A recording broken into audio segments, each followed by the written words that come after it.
আপনারা দেখছেন Venkatesh entertainment channel.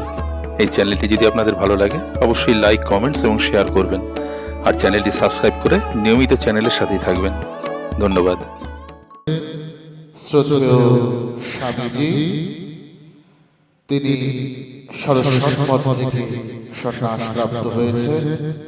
আমাদেরই গুরু পরম্পরার সঙ্গে তার গুরু পরম্পরার বিশেষ।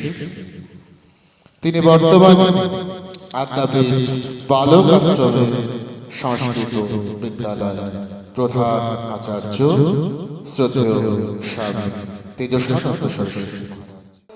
আমি দক্ষিণেশ্বর রামকৃষ্ণ সংঘ আদ্যাপীঠের পক্ষ থেকে আন্তরিক শ্রদ্ধা, ভক্তি, ভালোবাসা, শুভেচ্ছা এবং বিনম্র প্রণাম নিবেদন করছি।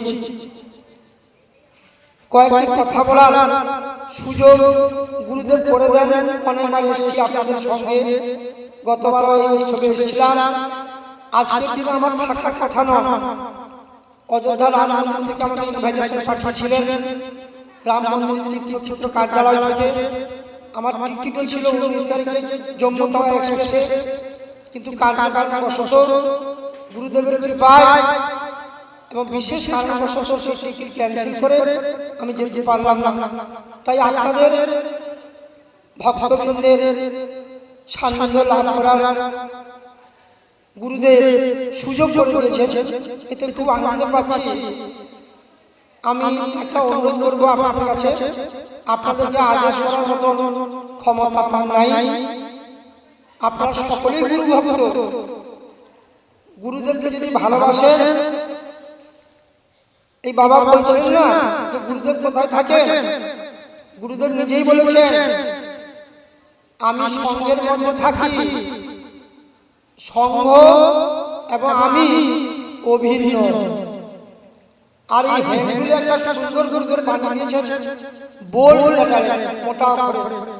গুরুদেব বলছেন ধর্মসভায় তোমরা বিশেষ লক্ষ্য রাখিও, উহাতে তোমাদের সকলেরই চিত্ত শুদ্ধি হইবে এবং পরম মঙ্গল হইবে। আজকে গণেশ উদ্যান মাঠে পশ্চিম পাইকপাড়া শাখা সমাজে আয়োজন করেছেন, কত সুন্দর আয়োজন করেছেন। অনাড়ম্বর বলবো গুরুদেবের গলায় আমি এসে প্রথম আকৃষ্ট হয়েছি যে গুরুদেবকে কতটা পরিমাণে ভালোবাসলে গুরুদেবের যে গলায় পুষ্প দিয়ে মালা দিয়েছেন, যে ভক্ত তার মধ্যে গুরুদেব প্রেরণা দিয়েছেন, তার চরণে আমি প্রণাম জানাচ্ছি। কত সুন্দর মালা গুরুদেব গলায়, দেখতে কত সুন্দর লাগছে গুরুদেবকে বলুন তো। আজকে যারা আপনারা এসেছেন, এই গুরুদেবের এই ধর্মসভা যতক্ষণ চলবে বা পাঠ চলেছিল, আপনারা চেষ্টা করবেন নিজেকে সংহতি রক্ষা করার জন্য, সমাহিত হওয়ার জন্য, মনটা এই সাময়িক হলেও গুরুর চরণে নিবিষ্ট রাখার জন্য, নিজেদের প্রারব্ধের কর্মফলের বোঝার বহর বাড়াইলে চলবে না।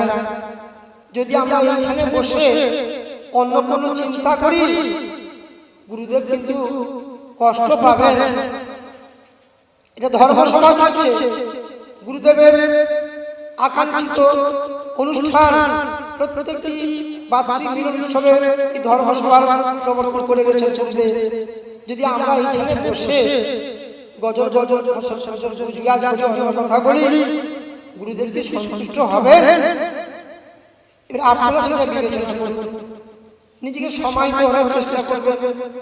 আর ভক্তি শাস্ত্রে ভগবান বলে দিয়েছেন, আমি চৈতন্য চরিতামৃতে যে 32টি অপরাধের কথা বলা হয়েছে, ভগবান বলছেন আমি 30টা অপরাধ ক্ষমা করে দিই, 2টো অপরাধ ভক্তের ক্ষমা করতে পারি না। একটা অপরাধ হচ্ছে নাম অপরাধ, আর দ্বিতীয়টা হচ্ছে বৈষ্ণব অপরাধ।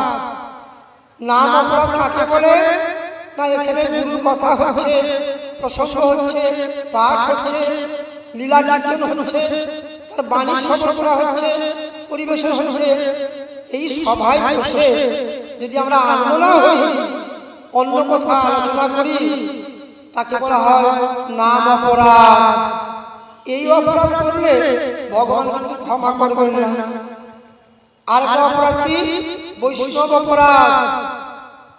সাধু বৈষ্ণব বা অতিথি বিপদ, যে কোনো অতিথি বাড়িতে গেলে তাকে যথাযথ আপ্যায়ন করা উচিত। বাড়িতে কিছু নাই, দুটো মিষ্টি কথা বলে তাকে সম্ভাষণ করা উচিত। এ যদি কেউ না করে সেই অপরাধ ভগবান ক্ষমা করেন না। দেখুন, গুরুদেব কোন সময় নেই এটা ভাববেন না। বাবা কি সুন্দর বলছিলেন, গুরুদেব সাক্ষাৎ রয়েছে, সাক্ষাৎ বসে আছেন, যিনি মুখে বলে গেছেন সঙ্গই আমি, আমি সঙ্গ। এই বিশ্বাস যদি না জানে তাহলে এত বড় আড়ম্বর, এত টাকা চাঁদা দিয়ে কেন করেছেন আপনারা? ঠাকুরের যে কটি বাণী লেখা আছে না, এখন না হোক পরে এক সময় আমি আমার ব্যক্তিগত প্রার্থনা জানাবো আপনাদের চরণে, গুরুদেবের এই কটি বাণী যে টাঙিয়ে রেখেছেন মন দিয়ে পড়বেন। একটা বাণীকে একবার করে লিখতে হবে না, দুইবার করে উচ্চারণ করবেন, ডবল উচ্চারণ করবেন। প্রত্যেকটি বাণীর মধ্যে গুরুদেবের আমি যেটা অনুভব করি শক্তি সংকুচিত করা আছে। গুরুদেবের বাণী ঠিক মতো কেউ পড়ে সে কিন্তু বিচলিত কোনোদিন হবে না। আমরা শুধু তাকিয়ে দেখলাম লিখে দিয়েছেন গোবিন্দবাবু প্রধানমন্ত্রী মহাশয়, ওটা তো বললে হবে না, পড়বে, পড়লে দেখবেন মনটা বিচলিত হবে না। জগতে সব কিছু পাবেন, গুরুর কৃপা, মহাপুরুষের সংস্পর্শ বড় দুর্লভ জিনিস। ৮০ লক্ষ যোনি ভ্রমণ করার পরে ৪ লক্ষ যোনি মনুষ্য শরীর আমরা প্রাপ্ত হয়েছি। আর তারপরে এই জন্মে স্রষ্টার শ্রেষ্ঠ সৃষ্টি এই মানুষ শরীর পেয়ে আমরা সদ্গুরুর আশ্রয় লাভ করেছি। কত তপস্যার বলে আমরা তার চরণ প্রাপ্ত হয়েছি। এই যে সাধনা, এটা বিরাট সাধনা, এটা একটা জন্ম জন্মান্তরের সাধনা। এই জন্মের সাধনা নয়, জন্ম জন্মান্তর ধরে তার সঙ্গে আমাদের সম্পর্ক ঘনীভূত হয়ে আসছে। গুরু তার শিষ্যকে ছেড়ে এক মুহূর্ত থাকতে পারে না। আর প্রকৃত যিনি শিষ্য হবে তিনি তার গুরুদেবকে ছেড়ে এক মুহূর্ত থাকতে পারবেন না। গুরু আর শিষ্যের মধ্যে যে শক্তি রয়েছে না, এমনটা মাধ্যাকর্ষণ শক্তি বলা হচ্ছে। যেমন পৃথিবীটা ঘুরছে, সূর্য স্থির আছে, আমরা পড়ে যাচ্ছি না কেন? একটা মাধ্যাকর্ষণ শক্তি যার সাহিত্য পরিচয় জানেন, একটা মাধ্যাকর্ষণ শক্তি কাজ করছে, আমরা পড়ে যাচ্ছি না। ঠিক তদ্রূপ গুরু শিষ্যের যে সম্বন্ধ নিকট থেকে নিকটতম সম্বন্ধ, গুরুর থেকে শ্রেষ্ঠ বান্ধব আর কেউ নাই। তাই আমরা স্তবে বলি ত্বমেব মাতা চ পিতা ত্বমেব, ত্বমেব বন্ধু চ সখা ত্বমেব, ত্বমেব বিদ্যা দ্রবিণোঃ ত্বমেব, ত্বমেব সর্ব মম দেব দেব। তুমি সমস্ত দেবতার দেব, কোন দেবের পূজা করার প্রয়োজন নাই। শাস্ত্রে বলছে গুরুর কাছে ধ্যানের পরে গুরুই সব, গুরুর মধ্যে স্থিতা মাতা, মাতৃ মধ্যে স্থিত গুরু, গুরু মাতৃ নমস্তেস্তু, মাতৃ গুরু নমাম্যহম। যেই গুরু সেই মাতা, যেই গুরু সেই কৃষ্ণ, ভজনিষ্ঠা গুরু। গুরু আলাদা নয়, গুরুর আশ্রিত হয়ে যদি 64 দেবদেবীর ভজন করতে যায় সেটা লক্ষ্য নয়। আমাদের লক্ষ্য কি? ইষ্ট গুরুদেব দেখিয়ে দিয়েছেন কতদিন, যতদিন সেই শিষ্যকে গুরুর সঙ্গে মিলাতে না পারছি। শিষ্য যখন উচ্চস্তরে উঠে যখন বুঝতে পারে যে গুরুই সব আর কিছু নাই, তখন তার মানুষ্য জীবন, তার দীক্ষা নেওয়ার জীবনটা ধন্য হয়ে যায়। গুরু থেকে শ্রেষ্ঠ কিছু নাই। পরম বৈষ্ণব সাক্ষাৎ শ্রী গুরু গীতায় পারমানেন্ট বলছেন, হে বরাননে, গুরুর বিশ্বেশ্বর সাক্ষাৎ তার ব্রহ্ম নিশ্চিত। এই কথা কে বলেছেন? পরম বৈষ্ণব সাক্ষাৎ শ্রী বলছেন পার্বতীকে যে গুরুর বিশ্বেশ্বর সাক্ষাৎ, গুরুই হচ্ছেন সাক্ষাৎ বিশ্বেশ্বর, আর তার ব্রহ্ম নিশ্চিত। গুরুই একমাত্র তারণ করতে পারেন। কোন অবতার কোন মঠাশ্রম করে যান নাই। মহাপ্রভু গৌরাঙ্গদেব কলির শেষ অবতার, তারপরে অনেক যুগাবতার এসেছেন, কিন্তু আমরা শাস্ত্রে পাই কলির শেষ অবতার মহাপ্রভু গৌরাঙ্গদেব। তিনি কোন মঠাশ্রম করে গেছেন? কেউ কোনো ইতিহাসে দেখাতে পারবেন তিনি কোন আশ্রম করে গেছেন? তিনি কি করেছেন? তার শক্তি সমস্ত এই অনুগ্রহায় ভক্তানাং মান সন্দেহ নাশস্য। নরাকার পরব্রহ্মের মধ্যে ভাগবতে কৃষ্ণদেব মহর্ষি বেদব্যাস লিখছেন যে প্রত্যেক যুগে গুরুরা কেমন আসেন? অনুগ্রহায় ভক্তানাং মান সন্দেহ নাশস্য। এই ভক্তগণকে অনুগ্রহ করার জন্য, এই জীবগুলোকে উদ্ধার করার জন্য গুরু ধারণ করে আসেন। প্রতি যুগে যুগে সে মানুষের শরীর ধারণ করে আসে। তাই শাস্ত্রে বলছে, গুরুকে মনুষ্য জ্ঞান না করো কখন, যেথা হয় গুরু নিন্দা না শুনিও কখন। গুরুকে কখনো মনুষ্য জ্ঞান করতে নাই, আর গুরুর নিন্দা মুখে উচ্চারণ করতে নাই, গুরুর নিন্দা কানে শুনতে নাই। গুরু এত মহৎ জিনিস, একমাত্র যদি তার করতে পারে দয়াল গুরুদেব, এছাড়া কিছু না। গুরুকে সঙ্গ ছাড়া কোনোদিনও হবে না। গুরুদেব বলছে সঙ্গ ছাড়া হলে কি হয় জানেন? এই জীবনটা ছন্ন ছাড়া হয়। যে সঙ্গকে ভালোবাসে সে আমাকেই ভালোবাসে, আমাকে ভালোবাসা সঙ্গকে ভালোবাসা, সঙ্গকে ভালোবাসা আমাকে ভালোবাসা। আমি আর সঙ্গ অভিন্ন। আজকে আমাদের বোধ অন্তরে ঘনীভূত জাগ্রত নাই বলেই বিভেদ বিশৃঙ্খলা, এর সঙ্গে মতের পার্থক্য। কিন্তু গুরু প্রতিষ্ঠ পন্থাকে ঠিক রাখতে হবে। একটি জিনিস লেখা আছে, শাস্ত্র বাক্য ও শ্রীগুরুর বাণী চিরসত্য, আত্ম অনুসন্ধান করো। শাস্ত্র বাক্য গুরুকে শ্রদ্ধা করার ডেফিনিশন কি বলুন তো? গুরুকে শ্রদ্ধা করার ডেফিনিশন হচ্ছে গুরু বেদান্ত তত্ত্বে বিশ্বাস ইতি শ্রদ্ধা। যিনি গুরু বাক্যকে আঁকড়ে ধরেছেন, গুরুদেব শ্রীমুখে যা বলে গেছেন বা লিপিবদ্ধ করে গেছেন, গুরুদেবের যারা যোগ্য শিষ্য হয় পরবর্তী সময়ে গুরুদেবের ব্যক্ত ইচ্ছা এবং অব্যক্ত ইচ্ছাকে তারা রূপ দিতে পারে। আমাদের জীবনে বর্তমান তো কলিযুগ, ধর্ম তো যেমন সবাই জানেন। আজ থেকে 5000 বছর অনেক পূর্বে কৃষ্ণদেব মহর্ষি বেদব্যাস ভাগবত রচনা করে তার দ্বাদশ অধ্যায় লিখছেন। দ্বাদশ অধ্যায় লিখছেন কলিযুগের কেমন অবস্থা হবে না, ধর্ম সংকুচিত হয়ে যাবে।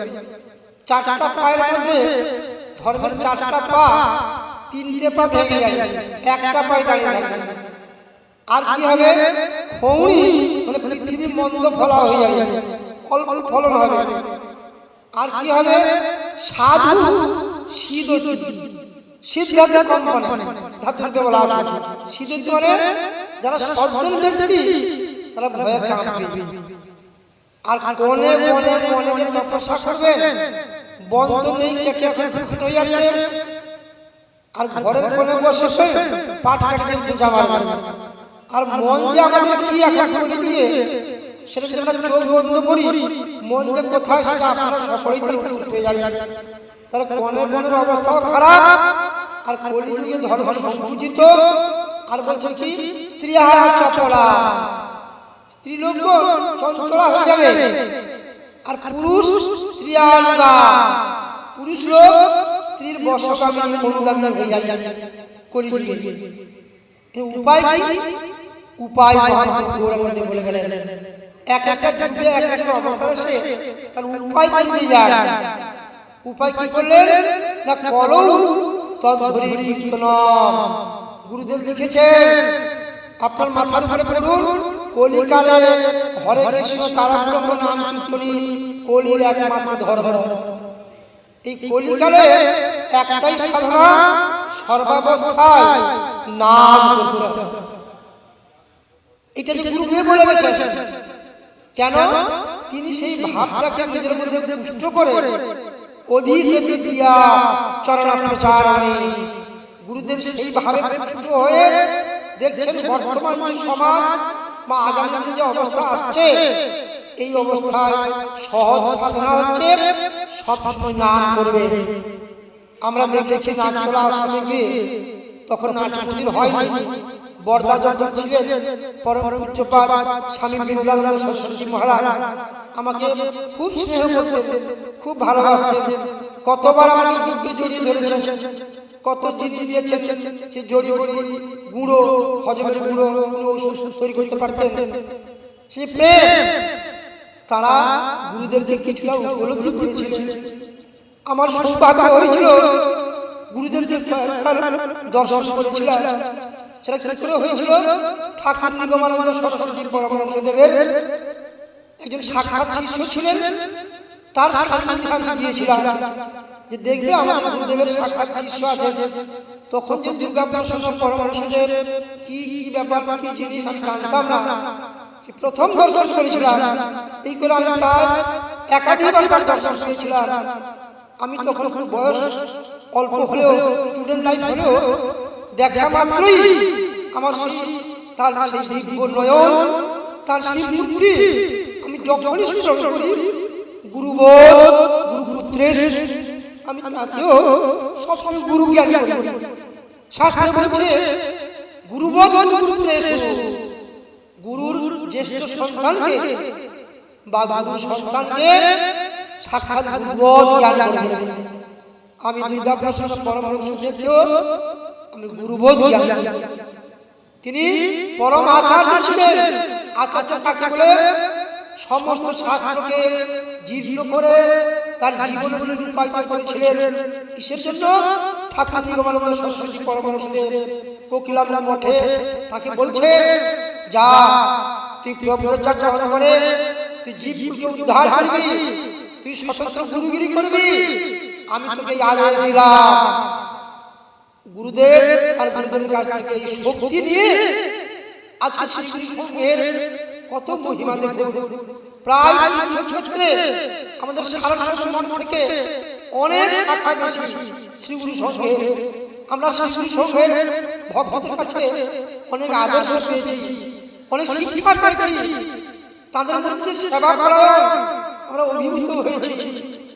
আমি হাইস্কুলে 16 বছর ছিলাম, দেখেছি শ্রী সংঘের ভক্তরা মাথায় টুপি পরে শ্রী জয় শ্রী জয় লেখা থাকে, ওম শ্রী জয় লেখা থাকে, সেই টুপি পরে আমাদের অনুষ্ঠানে অক্ষয় তৃতীয়ায় বা আমাদের সম্মিলনীতে সে কি নিরলস কর্ম, পাতা তুলে দিচ্ছে, পরিষ্কার করে দিচ্ছে, আর মুছে দিচ্ছে, কোনো কারখানা বোধ নাই।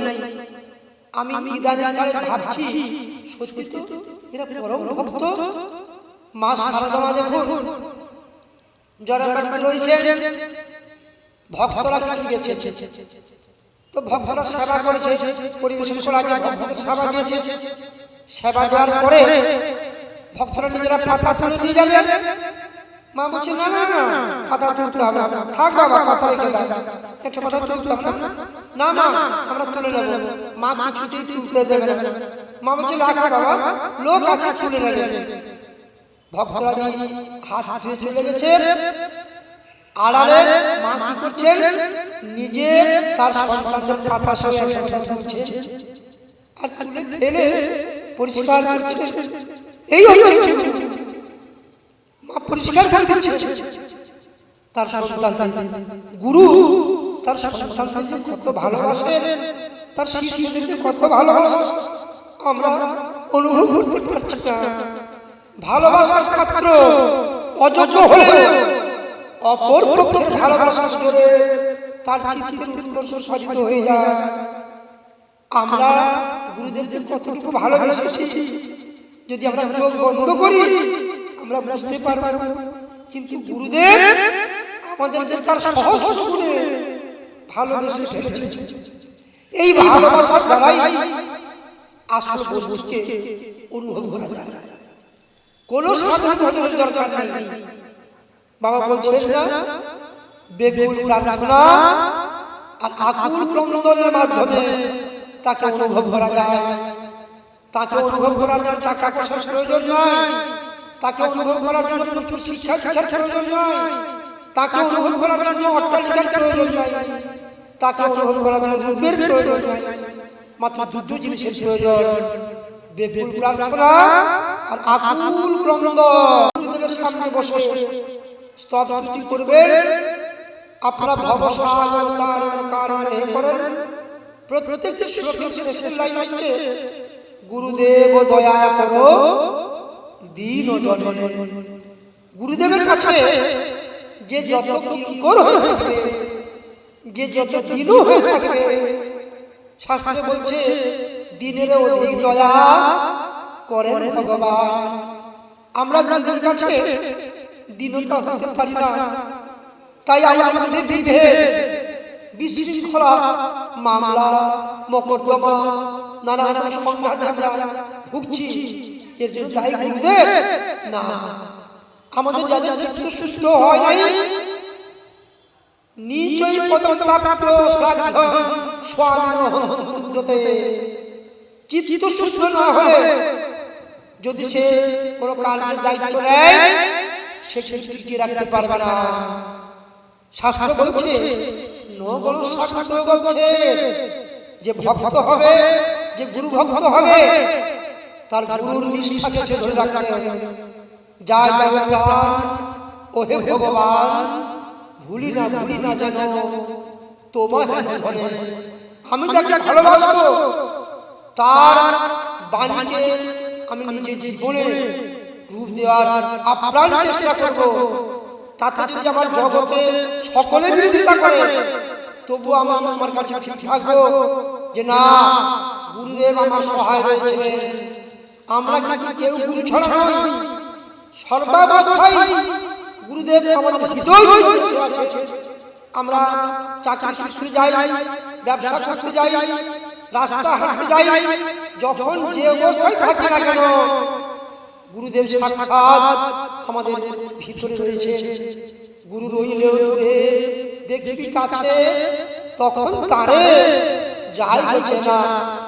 গুরুদেবকে কোনো শাস্ত্রের যুক্তিতে চেনা যায় না। গুরু শিষ্যের কাছে কি চান? তোদের কাছে টাকা পয়সা চাই না, তোদের কাছে কি চাই? দেহ প্রাণ, দেহ মন প্রাণ করি সমর্পণ, অবিচারে করি আদেশ পালন। দেহ মন প্রাণ গুরু শিষ্যের কাছে এইটাই চান। তো গুরুদেব মঙ্গল ঘটনার ব্যবস্থা করে গেছেন কেন? এটা কেন করেছেন জানেন? আপনাদেরকে ত্যাগের পবিত্র পদ্ধতিকে উন্নীত করবেন, সেই সব ব্যবস্থা দিয়ে গেছেন। এই যে নববিধান বা মঙ্গল ঘটনার ব্যবস্থা করে গেছেন কেন বলুন তো? এর দ্বারা কিছু না হলেও মঙ্গল ঘটনা যখন রাখতে যাবেন গুরুদেবকে স্মরণ হবে, যখন নববিধান পালন করতে যাবেন গুরুদেবকে স্মরণ হবে। এই স্মরণে কি হয় জানেন? স্মরণে হয় তরল। স্মরণ করলে কি হবে? নিজে তারিত হয়ে যাবে, নিজে উদ্ধার হয়ে যাবে। আর যদি বিস্মরণ হয়ে যায়, বিস্মরণে মরণ, বিস্মরণ হলে মরণ। তাই কলিযুগের ভক্তদের জন্য ভগবান তিনি একটা ব্যবস্থা দিয়ে গেছেন। প্রকৃতপক্ষে গুরু শিষ্যের কাছে প্রকৃত তার পাওয়া নাকি দেহ মন প্রাণ। আমরা কতটুকু আজকে রাম মন্দির 22 তারিখে প্রাণ প্রতিষ্ঠা হচ্ছে। অস্মাভিজাতিদেবত্বম মহদ্বিষু সুপ্রতিষ্ঠিতম, এটা পাথরের মূর্তি গড়ে তার মধ্যে প্রাণ প্রতিষ্ঠা করা হয়। এটা আমাদের শাস্ত্র বিধান আছে। কারা প্রাণ প্রতিষ্ঠা করবেন বলুন তো? আজকে আমাদের নাগতলা মন্দিরে বলুন, পাপলাশি বলুন, যে কোনো আশ্রমে বলুন, গুরুদেবের মূর্তি মর্মর্ম শেষ পাথর প্রতিষ্ঠা করা আছে, প্রতিষ্ঠা হয়েছে, প্রাণ প্রতিষ্ঠা করা হয়েছে। কারা করেছেন? আপনারাই করেছেন। প্রাণের সমস্ত আকৃতি দিয়ে অস্মাভিজাতিদেবত্বম মহদ্বিষু সুপ্রতিষ্ঠিতম, এটা পাথরকে যদি প্রাণের আকৃতি দিয়ে প্রতিষ্ঠা করা যায়, তিনি দেবতা হয়ে যান, তিনি নারায়ণ হয়ে যান। তখন তাকে যে পূজা করা হয়, এতে গন্ধপুষ্পে শিলাখণ্ডায়ন বলা হয় না, এতে গন্ধপুষ্পে নম নারায়ণ, এতে গন্ধপুষ্পে ওই শ্রী গুরবে নমঃ ইত্যাদি বলা হয়। আর অন্য কিছু বলা হয় কেন? প্রাণ প্রতিষ্ঠা করা হয়েছে। সেই প্রাণের আকৃতি আমরা কতটুকু গুরুকে দিতে পারছি, সেইটাই কিন্তু আজকে ভাববার বিষয়। আজকে যদি দৃঢ় সংকল্প করেন, আমি দীক্ষা নেওয়ার পরে আমার যে সময় বৃদ্ধি গেছে যাক, তবু আজকে এই পশ্চিম পাই করা 52তম মিলন উৎসবে এসে আমি সংকল্প করব যে আজ থেকে আমি গুরুদেবের বাণী মেনে চলব, আর অন্যথা করব না। এতে কি আমার জীবন চলে যায় জানি, কিন্তু গুরুদেবের বাণী ছাড়ব না। দেখুন শাস্ত্র বলছে, শাস্ত্রে ত্রিভীর নই, ত্রিভীর পক্ষই, ত্রিভীর মাস, ত্রিভীর বর্ষই, 3 দিন বা 3 পক্ষ বা 3 মাস বা 3 বছরের মধ্যে এর ফল নিশ্চিত পাবেন। উপনিষদ বলছে সেখানে যদ হরে বিরজে তৎ হরে বিরজে, যখন তোর মনের মধ্যে এই ভাব আসবে তুই তখনই সেই সংকল্প করো। তুমি তখন বৃদ্ধ নও, আমাদের লেগে গেছে, আমরা সিনিয়র সিটিজেন হয়ে গেছি, বাবার কত 80-82 বয়স হয়ে গেছে, বৃদ্ধ নয়। সেই সময় চিন্তা করে না আমি আজকে ভাবনা থাকবো, উপনিষদ বলছে তখন সে যুবক। আমাদের বলরাম ভাই পাঠে বলছিল, আমি বসে বসে শুনছিলাম, ঈশ্বরের প্রতিষ্ঠাতা, তাকে আমার দর্শনের সৌভাগ্য হয়েছিল। ঈশ্বরের প্রতিষ্ঠাতা এই শ্রী ভক্তিবেদান্ত প্রভুপাদ, যার পূর্ব নাম ছিল অভয়চরণ দে, এই কলকাতারই মানুষ ছিলেন। তিনি কি করলেন? চাকরি করলেন, সংসার করলেন, সন্তান সুখ থাকলো। 72 বছর বয়সে এমন বৈরাগ্য হলো, তিনি সেই সমগ্র বিশ্বে নাম প্রচার করে বিশ্বকে আলোড়ন করে গেলেন। কি সম্ভব হলো না? তার তখন সেই অনুভবটা উপনিষদের কাজ করে, উপনিষদের বাণী কাজ করেছিল। যদ হরে বিরজে তৎ হরে বিরজে, যখনই মনের মধ্যে এই ভাব আসবে যে না আমার যা যা গেছে গেছে যাক, গত সূচনা নাস্তি, আমি আজ থেকে শ্রী গুরুদেবের আদেশ মেনে চলবো। দেখি অনেক কিছু তো ভোগের কর্ম বিশ্বাস করলাম, কয়েকদিন গুরু প্রতিষ্ঠিত পন্থা অবলম্বন করে জীবনটা কাটিয়ে পরীক্ষা করে দেখি কেমন হয়। একটা পরীক্ষা করুন, দেখবেন কোনোদিন অকৃতকার্য হবে না।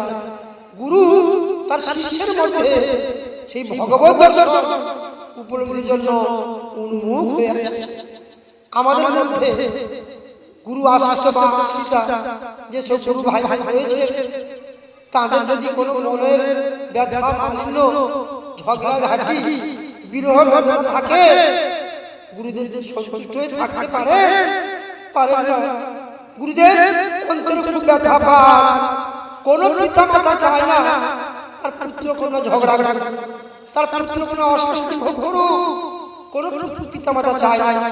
সেইরূপ যদি গুরুদেবের প্রিয় ভক্ত হন, প্রিয় শিষ্য হন, মহান আদর্শ, সেই আদর্শকে জীবনে রূপায়িত করার জন্য গুরুর কাছে মাথা নত করে হাওয়া করে কাঁদতে থাকবেন আর বলবেন, গুরুদেব আমি কিছু জানি না।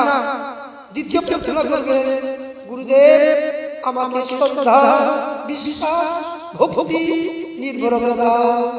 তৃতীয় প্রার্থনা করবেন, গুরুদেব আমি যাতে তোমাকে অকপট ভালোবাসি। এই প্রার্থনা আর কোনো টাকা পয়সার প্রয়োজন নেই। অনাদি গোবিন্দ ভগবান শ্রীকৃষ্ণ গীতায় বলছেন, অনন্য চিন্তন তোমার যে জনার পাশে তেষা বিদ্যাভিতারা যোগ সেব মহাম্যহ। যে ভক্ত অনন্য চিন্তন হয়ে অন্য কোনো চিন্তা না করে সদা সর্বদা আমার চিন্তা করে, তার সংসার যাত্রা নির্বাহের জন্য যা কিছু প্রয়োজন আমি বহন করব। এই যদি ভগবান শ্রীকৃষ্ণ অনাদি গোবিন্দ বলে থাকে, আর গুরুদেবের স্মরণ যদি আমরা করি, গুরুদেব সমস্ত অভাব দূরীভূত করে দিবেন এবং পরাশান্তি প্রদান করবেন। সেই শান্তিটা পেতে গেলে কি করতে হয় বলুন তো? অনাদি গোবিন্দ ভগবান শ্রীকৃষ্ণ গীতায় বলছেন, তুমি পরম বস্তু লাভ করতে চাও, পাবে, কিন্তু শ্রেয়াসি বহু বিঘ্নানি। শেষ বস্তু লাভ করতে গেলে তোমার জীবনে বহু বিঘ্ন আসবে, বাধা আসবে, বিপদ আসবে, অনেক আঘাত খেতে হবে। পারবে তো? তবে কি শ্রেষ্ঠ বস্তু তুমি পেতে পারবে। শ্রেয়াসি বহু বিঘ্নানি, শ্রেষ্ঠ মানে কি? শান্তি। সেই শান্তি পেতে গেলে ভগবান বলছেন কি করে পাবে? শান্তি নিরন্তর। কি ত্যাগ করবেন? প্রশ্ন, টাকা পয়সা যা সব দান করে দিবেন না। কি ত্যাগ করতে জানেন? আমার আনন্দটুকু যতদিন আছে শুধু দিতে চাই প্রাণ, নিতে নাহি যাচ্ছে, দিতে দিতে সব যেন ফুরাইয়া যায়, সব শেষে ওরা চরণে লয় পায়। কি দিতে বলুন তো? আমি তো বলে কি? যে অহংকার। ঠাকুর রামকৃষ্ণ পরমহংস বলছেন, আমার এই শব্দ থেকে আর মুছে দাও, বাকি থাকবে কি? মান। এই জগতে যা কিছু সবই তার মনে করতে হবে, কিন্তু একটা জিনিস আমার রাখবে, টাকা পয়সা, বিষয় সম্পত্তি, বৈভব, অট্টালিকা সবই তার, কিন্তু একটা আমার। কি আমার? বলতে হবে তুমিও হচ্ছ একমাত্র আমার। এই আমার মার্কা এক জায়গায় রাখতে হবে, যে তুমিও হচ্ছ একমাত্র আমার। আমার জীবনের যদি কেউ একজন থাকে, সে একমাত্র তুমি। এইভাবে যদি সুস্থ হতে পারেন, তার মনুষ্য জীবন, তার শিষ্য জীবন, তার মহাপুরুষের সংস, তার জীবন ধন্য হয়ে যায়। সেই ভাবনা গুরুদেব প্রত্যেক শিষ্যের মধ্যে দেখার জন্য তিনি উন্মুখ হয়ে আছেন। চাই এই হৃদয়কে শূন্য করে দিতে হবে। যদি আমরা হৃদয় বাজে জিনিস দিয়ে পুরো রাখি, তাহলে তিনি বসে কোথায়? আমি একটা জায়গায় প্রবচন শুনেছিলাম, প্রবচনের শেষে গুরুদেব দিয়ে ভক্তরা জড়ে গেছে। ভক্তরা বলছে, বাবা ভগবান তো গীতাতে লিখেছেন বইতে, যদা যদা হি ধর্মস্য গ্লানি ভবতি ভারত অভ্যুত্থানম ধর্মস্য তদাত্মানং সৃজাম্যহম পরিত্রাণায় সাধূনাং বিনাশায় চ দুষ্কৃতাম ধর্ম সংস্থাপনার্থায় সম্ভবামি যুগে যুগে। তো শিষ্য ভক্তরা গুরুদেবকে জিজ্ঞাসা করছে, আমি পাশে বসে আছি, বৃন্দাবনে গিয়েছিলাম, তাই হোক। তো গুরুদেব বলছেন কি জানেন? কথাটা আমার এখন হৃদয় গেছে আছে। মা, ভগবান তো আশা কলিযুগে উন্মুখ হয়ে পা বাড়িয়ে বসে, কোন গর্ভে আসবে সেই গর্ভই বুঝতে পারছেন। সেই বাবাজি বলছে, আমার কথাটা না, সেই সাধু বাবার এখনো পর্যন্ত জল জল বলছে। ভগবান আশা উন্মুখ হয়ে আছে, কোন গর্ভে প্রবেশ করবো সেই গর্ভই বুঝতে পারছে। শঙ্করাচার্য, গৌরাঙ্গদেব, বুদ্ধদেব, রামকৃষ্ণ পরমহংসদেব নিগমানন্দ ঠাকুর শ্রী গুরুদেব তারা যে এসেছিলেন তাদের পিতামাতা কত কঠোর সাধনা করেছিলেন, কত ব্রত করেছিলেন, কত নিষ্ঠা, কত ত্যাগ, কত সংযম, কত তিতিক্ষা ব্রত অবলম্বন করে তবে তারা শঙ্কর গৌরাঙ্গকে আনতে পেরেছিলেন। বর্তমান যুগেও যদি সমাজকে উন্নত করতে হয়, মাতৃজাতির উপর সমস্ত গুরুদেবরা ভাড়া বিশেষ দায়িত্ব দিয়েছেন।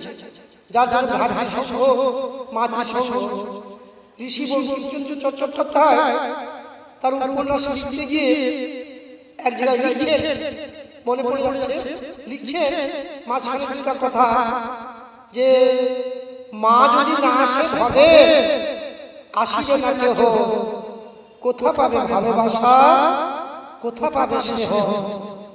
মাতৃজাতিকে এত উদ্দেশ্যে বসেছেন, মায়ের শিক্ষা আগে হবে শিশু শিখে মায়ের কোলে, এই নিদর্শন দেখে আগে মায়েদেরকে গুরু প্রতিষ্ঠার পন্থা থেকে তার সংস্কারের সেই ভাবটা প্রত্যেকের মধ্যে জাগাতে হবে। তখন দেখবেন সেই বাড়িটা, সেই গৃহটা তপবন হয়েছে। গৃহে তপবন সারদা মা চাইছেন যে সংস্কারে পিতা মাতা পুত্র কন্যা ভাই বোন যাদের মন একীভূত থাকে, সেই সংস্কারে দেবতারা স্বর্গ থেকে পুষ্প বৃষ্টি করে সেই পরিবারের মধ্যে আবার শঙ্কর গৌরাঙ্গ মহাপুরুষের আবির্ভাব হবে। এই কলিযুগে একমাত্র সাধনা মহাপ্রভু দিয়ে গেছেন, তোমরা যে অবস্থায় থাকো না কেন সর্বাবস্থায় নাম লইতে অবহেলা করিও না। আমাদের নাম করা এখনো হয় কিনা জানি না, আমি আগে শুনেছি অখণ্ড নাম হয়, অখণ্ড নাম গুরুদেব ব্যবস্থা করে গেছে। কেন বলুন তো? নাম করতে করতে কি হবে, নামই এসে যাবে। আজকে করছে হচ্ছে না, কালকে করছে হচ্ছে না, একদিন করতে করতে করতে করতে একদিন এমন ভাবে এসে যাবে সেই নামের মধ্যে নামই এসে গেছেন উপলব্ধি করে। এই যে একটা অনুষ্ঠান প্রতি বছর চলছে, অদ্যাবধি সেই লীলা করে গৌরায় কোন কোন ভগবান দেখিবারে পায়। এখানে কত গুরু ভক্ত রয়েছে, তারা গুরুদেবকে কত ভাবে ভালোবাসে। আমরা এই যে সমুদ্রের মধ্যে এসে গেছি, তাদের সেই মোহগুণটা আমাদের মধ্যে সংক্রান্ত হয়ে যায়। এই হচ্ছে সঙ্গের তাৎপর্য। এখানে আসলে কি হবে, সংঘতে আসলে কি হবে না, জীবন ছন্ন ছাড়া হবে না, মন সমাহিত হবে, সংহতি হবে। আর ইনাদের মধ্যে যেসব ভালো গুণ রয়েছে সেই ভালো গুণগুলো আমাদের মধ্যে সংক্রান্ত হবে। স্মৃতিশাস্ত্রে বেদে বলছে সংস্পর্শ দোষা গুণা ভবন্তি। সংস্পর্শের দোষে কি হয়, তার সেই মহৎ গুণটা আমার মধ্যে সংক্রান্ত হয়ে যায়। কি করে হয় না, তিনি বসে বসে ভাবনা ভাবছেন, আমার হয়তো সেই দিকটা আসছে না, কিন্তু এই যে একসঙ্গে বসে আছি, একসঙ্গে বসে আছি, তার সেই মহৎ গুণটা আমার মধ্যে, এর মধ্যে, এর মধ্যে সকলের মধ্যে সংক্রান্ত হয়ে যাচ্ছে। উপলব্ধি করতে পারছি, উপলব্ধি না জ্ঞান বৃথা ব্রহ্মণি মোহতে। যদি জীবনে উপলব্ধি না হয়, জীবনটা বৃথা হয়ে যাবে। একবার পরীক্ষা করে দেখুন, আমার অনুভূতির কথা বলবো। গুরুদেব কিন্তু কোন সময় ছবিতে বসে আছে এটা মনে করবেন না, ভাববেন। ভাবনার দ্বারা মানুষ সেই কিছু লাভ হয়। ওনার যদি ভগবান শ্রীকৃষ্ণ বলেছেন যা যা ভাবনার জন্য সিদ্ধির যার যত ভাব তার তেমন লাভ। যদি আমরা এখানে বসে ভাবি গুরুদেব সাক্ষাৎ বসে আছেন, তার দিকে কিছুক্ষণ তাকিয়ে দেখুন তো, যদি গুরুদেবকে আমরা সত্যি ভালোবেসে থাকি, সেই ভক্তের এই চোখের মণি থেকে প্রেমাশ্রু নির্গত না থাকতে পারবে না। এই হচ্ছে ভালোবাসা, এই হচ্ছে গুরুমতী শিষ্যা বা শিষ্য গুরুদেবের এক নিমিষে থাকবে যে গুরুদেব সাক্ষাৎ বসে আছে। তখন তার দীনতা আসবে, সে কারো নিন্দা করবে না, কাউকে ভৎসনা করবে না, কাউকে ছোট মনে করবে না। অয়নিজ পরবেতি গণনাথ চেতসাম উদারতানন্দু বসুধৈব কুটুম্বকম স্বমেস্য ভক্ত। ভগবান শ্রীকৃষ্ণ বলছেন অয়ম মানে দিস, ইংরেজিতে অয়ম মানে এই, এ আমার নিজের, এ আমার পর। যে এইটা মনে করে না, এই যে মনে করে সে কে, সে অত্যন্ত লঘুচিত্তের ব্যক্তি। যারা উদার হন, যারা ভগৎ হন, বসুধৈব কুটুম্বকম বসুধৈব বসুধৈব, এই পৃথিবীর সমস্ত নরনারীকে এই ভাই ভগ্নী জ্ঞানে জড়িয়ে দিতে পারে, সেই হচ্ছে মোহ, সেই কে পরম গুরুদেব। তিনি সকলকে ধরে রেখেছেন, বলছেন তোদেরকে আমার হাত ধরে সুযোগ দে।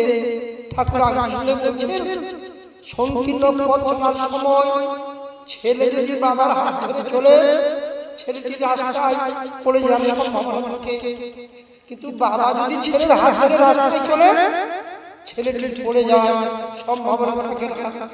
গুরুদেব আমাদের সকলের হাত ধরে রেখেছেন, কিন্তু আমরা এতই অধম, গুরুদেব সেই হাত ধরে রেখেছেন, আমরা এমন করছি, সেই সুযোগ যদি দিচ্ছি না, আমরা সেই সুযোগ দিই না, গুরুদেব ঠিক আমাদের ঠিক জায়গায় নিয়ে যাবে।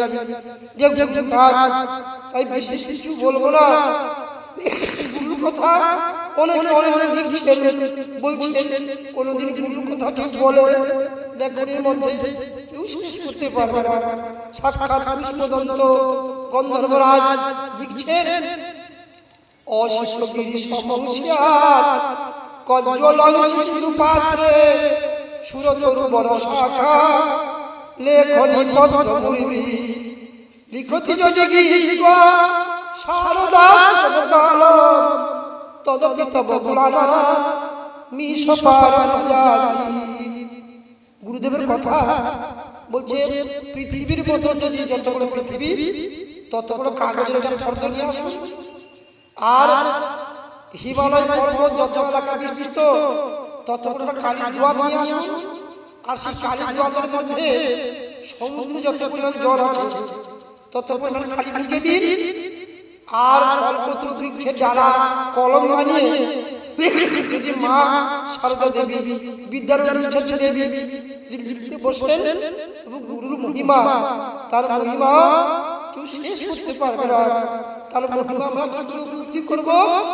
মহিমা তব গোচর শুদ্ধ মনে, তার কাছে নিত্য নিয়মিত প্রার্থনা করবেন, মঙ্গল ঘট নববিধান ইত্যাদি গুরুর আদেশ পালন করবেন, তখন দেখবেন তার মহিমা আপনাদের হৃদয়ে গজরীভূত হবে।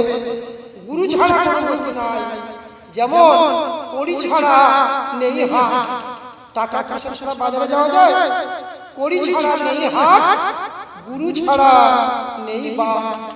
গুরু ছাড়া এক পাওয়া গুরুর রুকার অর্থ অন্ধকার, রুকারে যেতে জানি অজ্ঞান জ্ঞান প্রকাশ, গুরুই সত্য মানি।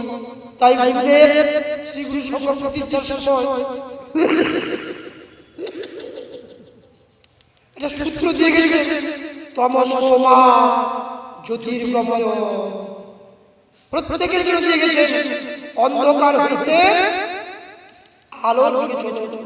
কে নিয়ে যাবেন? সেই গুরুদেব। তথাকথিত যেন সেই পথ যিনি দেখেছেন, তিনি আমাদেরকে দেখিয়ে দিতে পারবেন, সেই গুরুদেব। তাই সর্বশেষে আমার কি লেখা ছড়া বলবো, আমার অনুভূতির কথা, সেইটা বলে আমি বিশ্রাম রাখবো। ফুলের চাঁদের সাথী প্রজাপতি, ফুলের সাথী প্রজাপতি, চাঁদের সাথী তারা, আমার সাথী কেউ হলো না, গুরু নাম জগতে মনে করবেন আমার সাথী না, আমার পরম সাথী রয়েছে কে? গুরুদেব। এই যদি ভাবনা থাকে, দেখবেন সকলের সঙ্গে আপনি মিলেমিশে থাকতে পারবেন। এই জীবনটা কয়দিন, এই জবনটা শেষ হতে চলেছে, আমাদের জীবন, এই কলিযুগে মানুষের জীবন অত্যন্ত ক্ষীণায়ু, অল্প দিন।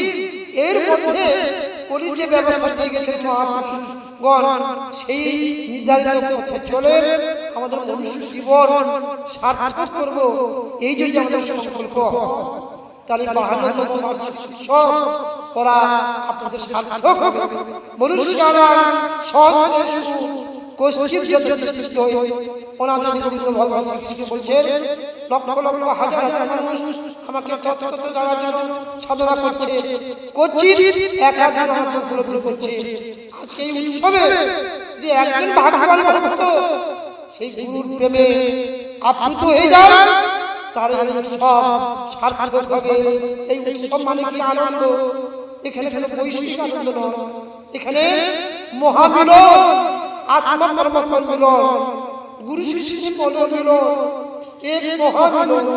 এই মিলন আস্বাদনের জন্য আমরা সকলেই গুরুদেবের চরণ প্রান্তে ছুটে এসেছি। অনন্ত কোটি প্রণাম জানিয়ে আপনাদের মধ্যে ভক্তের চোখে অনন্ত কোটি প্রণাম জানিয়ে আমার এই বক্তব্য গুরুদেবের চরণে গঙ্গা জলে গঙ্গা পূজা জানিয়ে অঞ্জলি প্রদান করলাম। জয় শ্রী গুরু, জয় জয় শ্রী গুরু, জয় শ্রী গুরু জয়। যখন শ্রী গুরু জয় বলবে, গুরুদেবের মোহন মুখটা সহস্রারে ভেসে উঠবে, তবে সেই নাম উচ্চারণ করা সার্থক হয়ে যাবে।